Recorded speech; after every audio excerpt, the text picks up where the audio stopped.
asalaamaaleykum sama gaa ñi tey la mardi 27 mai 2025 am contentement bu xëy dellu soit ak yéen ci lii nga xam ne moom mooy seen actualité géopolitique mondiale waaye am na ñi nga xam ne nee nañ ma des fois naay wax ci lii nga xam ne moom mooy actualité africaine bi ak actualité politique nationale ba tax na tey dama bëgg a tàmbalee lii nga xam ne moom mooy seen actualité ak lii xew ci réewum Guinée Bissau bu Umaro Sissoco Embalo moom nag dafa jël benn décision bi nga xam ne lu raar la ci Afrique maanaam dafa jël décision fixé datu mariage ci réewum Guinée Bissau ci 25 ans li waral li ni mel nag nee na maanaam depuis quelque temps lépp li nga xam ne dafa jëm ci lu ñuy wax mariage précoce ay xale yu jigéen yi nga xam ne leen di teel a maye dafa nekk li nga xam ne daal dafa jéggi day dafay yàqal ay tout tànk yu bëri rawatina lii nga xam ne moom mooy xale yu jigéen yi xam ngeen ne âge du mariage bi ñu ngi ko fixé woon bu njëkk ba ci 16 ans waaye coutume yeeg aada yeeg ngëm-ngëm yi moo tax ba ñu bëri maanaam du ñu dee faral di respecter yenn réglementation yi ba xale yu ndaw la ñuy jël di maye moo tax ba le président de la République de Guinée-Bissau Umaro Sissoco Embalo a annoncé ce mardi un durcissement sans précédent de la législation sur le mariage. Désormais l'âge minimal légal pour se marier est fixé à 25 ans léegi nag la nga xam ne nag moom mooy décision boobu noonu dafa ne tout mariage contracté avant cet âge sera considéré comme un acte de pédophilie mooy ñëpp ñi nga xam ne dañuy amal âge bi mariage te waxtu bi nga xam ne motul 25 ans dañuy jàppee mbir moomu noonu comme li nga xam ne fa jëm ci wàllum pédophilie. Il a averti le chef de l'État appelant à une mobilisation nationale contre les mariages précoces, une déclaration forte dans un pays où, selon les ONG, le Sud reste l'une des zones les plus touchées par des unions forcées de jeunes filles parfois âgées de 13 ans maanaam ci fii nga xam ne moom mooy côté sud bi mariage yi nga xam ne dafay teel trop mu jën ci xale yi nga xam ne da leen di jural lu ñuy wax déperdition scolaire maanaam seen formation seen njàng lépp li nga xam ne dafay war ci xale yi noonu duñ ko dee faral di amal ba tax na daal moom bokk na si njiit réew yi nga xam ne daal jël na décision légiférée ci wàll boobu noonu fixé date légale du mariage à 25 ans xam nga am na ci réew yi nga xam ne datu mariage 9 ans la ba leen demee Iran Rool def naa ci ay vidéo ay yow ñoon Afghanistan ñoom dañuy tënku ci texte yi mooy maanaam li nga xam ne moom la seen texte islamique yi wax ba tax na ñi nga xam ne ñooy ay chiite ñoom seen âge du mariage 9 ans lañ ko fixé loolu moom ci réewum Iran loolu moo am Irak te dañ ko voté ci parlement bi mu nekk li nga xam ne lu légal la lu dagan la maanaam li nga xam ne nit amul lu mu siy teg loolu moom côté chiite yi ñoom mandarga kii nañ ko légifère nañ voté ko seeni parlement ba mu nekk mbir mi nga xam daal ñu ngi koy jëfee parce que bi révolution islamique bi ñëwee ci ak kii nga xam ne mooy Ali Khamenei ci lañ amal loi yi ni mel te loi yi noonu dañ ko gën a dëggal maanaam dem na sax ba doomu jiitle sax mën nga koo takk ci ñoom seeni maanaam si seeni législation doomu jiitle mën na kenn ki nga xam ne mën nañ koo takk loolu yëpp ñoom wax nañ ko acté ko mu bokk seeni loi yi nga xam ne moom moo leen di régir léegi nag Sissoco Embalo a insisté sur le fait que les enfants et les jeunes doivent être orientés vers l'école et non vers le mariage mu ne moom lu mu gëm ak li nga xam ne daal moom la jàpp ne mooy ëllëgu Guinée-Bissau mooy ndaw yi ñu leen di orienté si njàng mi que ñu leen di orienté si ay mariage avant l'heure mooy maanaam mariage yi nga xam ne waxtu bi jotul léegi nag avant aller plus loin il a également visé les femmes adultes qui poussent de jeunes hommes de moins de 25 ans les qualifiant aussi de pédophiles dem na aussi ba wax ak soxna yi nga xam ne aussi dañuy takk ay xale yu góor yi nga xam ne amuñu 25 ans ñoom tamit ñoom ñoo bokk àtte ñi nga xam ne ñoom ñooy góor ñi ba tax na daal jamono ji kii di Sissoco Embalo moom daal jël na code civil bu Guinée-Bissau fixé l'âge atu bi nga xam ne ci lañ war a mën a contracter sëy mu jëlee na ko 16 ans indi ko 25 ans te nee na daal combat bi combaam la léegi nag mais les faits les pratiques traditionnelles persistent dans plusieurs pays communautaires ruraux. Avec cette annonce, le président entend rompre avec les usages et lancer une réforme sociétale majeure pour la protection des mineurs moom daal jàpp na daal lii nga xam ne moom la ñuy wax protection des mineurs nekk na mbir mi nga xam ne daal mbir mu ko yitteel la ba tax na daal jël na décision légiférée ci wàll bi ni mel léegi nag damay ñëw ak yéen ci beneen actualité bi nga xam ne moo yitteel waa AS xam ngeen wax naa leen ne depuis quelque temps depuis démb Mali mu ngi dundaat na songu djihadiste bu métti ndaxte une quarantaine de soldats la ñu rey ci gox bi ñuy wax Mopti dans le centre du pays. Les djihadistes liés à Al-Qaïda ont revendiqué avoir pris le contrôle du camp, ce que les sources locales civiles sécuritaires ont affirmé maanaam ñii nga xam ne ñoom ñooy JIM mooy groupe de soutien à l'islam et aux musulmans ñoom ñoo am benn song bu métti ci benn camp bi nga xam ne mu ngi nekk ci Mopti buñ ko amal nag jël nañ image yi diffuser ko ci réseaux sociaux yi mu nekk ay image yi nga xam ne image yu doy waar lañ parce que ñu ngi gis ay soldats yi nga xam ne dañ leen faat et des armes des véhicules dérobés. L'armée n'a pas communiqué sur ce fait là.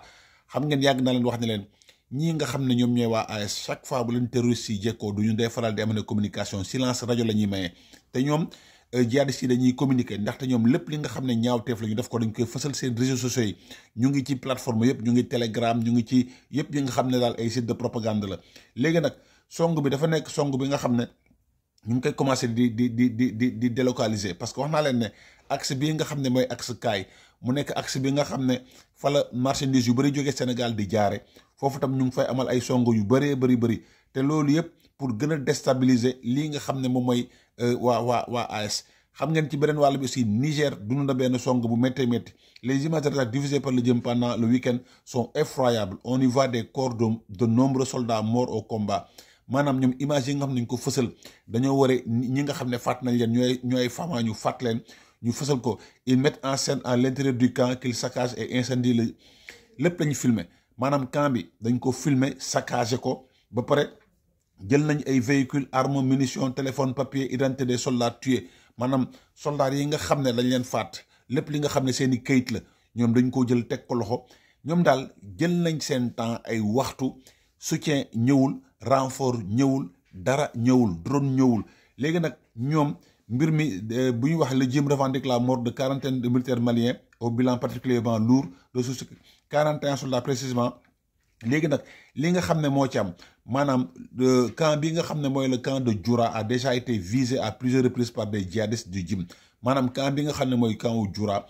djihadistes yi dañ koo diir ay yoon. léegi nag mbir bi nga xam ne moo jaaxal ñëpp mooy mbir mi heure ba mu tàmbalee ak maanaam temps bi nga xam ne def na ko yëpp kenn gisul renfort aérien kenn gisul renfort terrestre ba tax na daal ñuy am jeexi jaaxa ci lii nga xam ne mooy logistique armée malienne bi ak propagande yi nga xam dañ koy faral di def di wax ne amoon nañ lii xam nga yàgg na leen wax ne leen nañuy moytu lépp li nga xam dafa jëm ci wàllum propagande.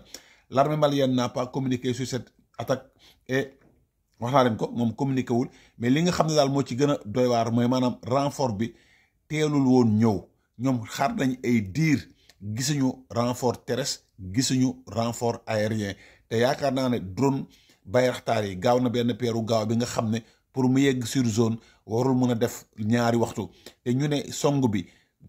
daanaka demi journée la jël. ñoom daal dem nañ dikkaat def nañ daal lu leen saf de saccagé camp bi jël seen temps amul lenn lu leen fa fekk comme renfort te loolu nag dafa nekk li nga xam ne lu doy waar la parce que sooy jàmmarloog ab adversaire bi nga xam ne am na mobilité ndaxte ñoom ñëpp xam nañ ne jihadistes yi moto la ñuy déplacé woo ba tax na sa logistique bu desee rek du sotti ndaxte bu fekkee da nga bëgg a gàllankoor bu baax a baax jihadistes yi li nga xam ne moo ci ëpp solo mooy fexe ba logistique bi di réactif maanaam drone yi di gaaw a décoller avions yi di gaaw a décoller te ñoom dañuy wax ne jënd nañu ay avions yu bëri jënd nañu ay drones yu bëri moo xam yu chinois yi la moo xam yu Russie la te fu ñu leen di soxlaa kenn du leen gis. beneen position bi nga xam ne mooy song bi gën a metti mooy song bi nga xam ne mu ngi am une quarantaine de soldats tués à Ekmene One dans le ñu ko waxte au Niger. Une position des forces nigérianes basée à Ekmene One au nord-ouest de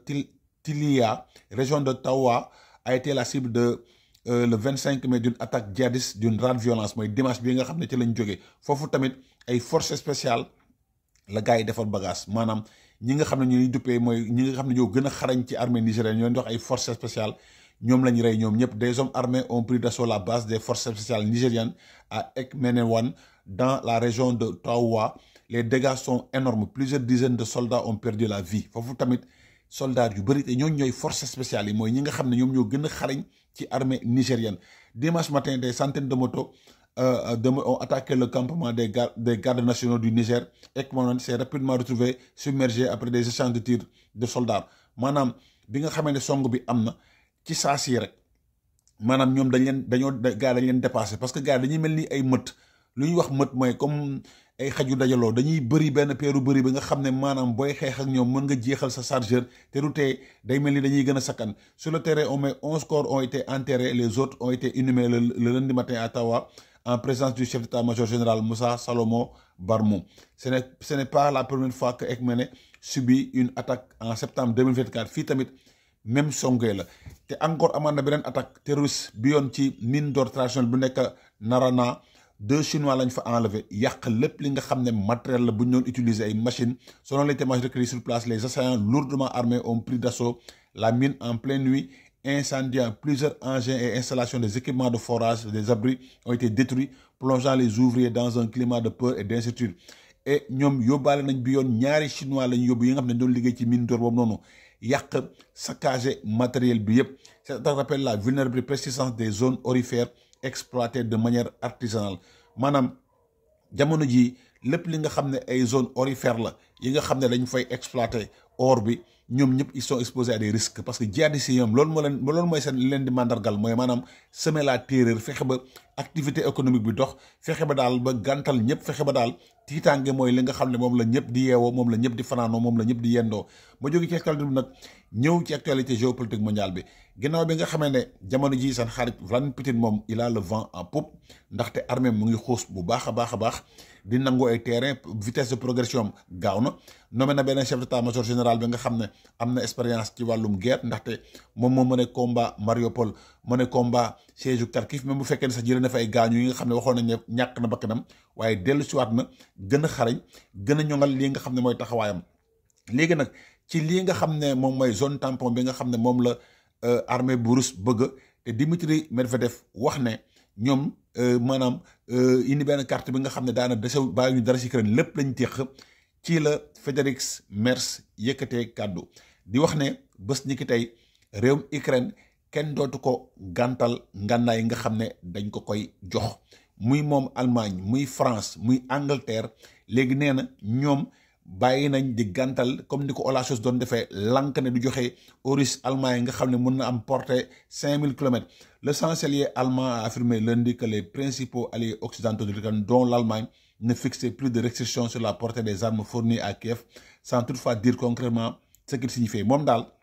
la nga xam daal wax na ko nee na limite amatul pour lii nga xam ne mooy portée ngànnaay mu wax ne britanniques yi français ak ñoom jël nañ décision boobu. Cela signifie que l'Ukraine peut désormais se défendre par l'exemple en attaquant des positions militaires russes en Russie. léegi daal xam na ne réewum Ukraine am na possibilité défendre boppam ci lépp li nga xam ne cible la ci réewum fédération de Russie moo xam usine de drone la moo xam te gis ngeen bu njëkk ba ñoom dañ daan attaqué ay usines yi nga xam ne ay dépôt de pétrole lañ ko doon taal nañ ay dépôt de pétrole yu bëri taal nañ ay usines lépp li nga xam ne jekku nañ ko te gis ngeen ne Russie tamit sori nañ parce que porté 500 kilomètres yu Shadow Storm yi tamit même chose yu Scalp yu français aussi même chose. Cela signifie que l'Ukraine désormais se défendre en attaquant des positions militaires en Russie, ce qu'elle ne faisait pas il y a quelque temps. À quelques exceptions près, il peut faire maintenant, a déclaré le dirigeant conservateur en fonction. Le nouveau chef du gouvernement allemand n'a toutefois pas spécifié les propos auraient eu une incidence sur les armes livrées. léegi nag moom ba mu yëkkatee kàddu googu noonu ci saa si jusqu'à présent l'Allemagne n'avait pas livré à l'Ukraine d'armes d'une portée supérieure à 70 kilomètres environ. moom bi guerre bi tàmbalee ba léegi lépp li nga xam ne ay ngànnaay la yi nga xam ne joxe na ko ngànnaay yooyu noonu maanaam seen portée musul dépassé lii nga xam ne moom mooy 70 kilomètres. léegi nag kii nga xam ne moom mooy porte-parole Kremlin àdduna ci mbir moom noonu léegi moom la nga xam ne mooy si ces décisions ont vraiment eu lieu, ils vont absolument à l'encontre de nos aspirations d'entrer dans un règlement politique et donc c'est une décision assez dangereuse, a déclaré Dimitri Peskov. nee na le fait que allemand yi français yi anglais yi jël décision dañuy jot ay ngànnaay nee na loolu bu fekkee ne loolu mooy seen sàkkuteef ñu ngi dugg ci nekk na benn mbir bi nga xam ne bu garaaw a garaaw la te loolu dafay salfaañe lépp li nga xam ne de nos aspirations entrer dans un règlement politique mooy maanaam kon ñoom bëgguñu règlement politique. kon xam ngeen ne donne bi mu ngi changé parce que occidentaux yi gis nañ ne ki nga xam ne moo war a moom moo am possibilité wañ loxo Vladimir Poutine wañagul loxoom te kooku moom yëglu na wax na waaye nekkul wax bi nga xam ne diw dof la loolu du position bi nga xam ne moom la ñuy xaar ci moom la ñu bëri wax parce que Emmanuel Macron wax na ne moom Donald Trump yàgg naa xam ne kii di Vladimir Poutine da koy nax mooy maanaam la mu koy wax yëpp gëmu ko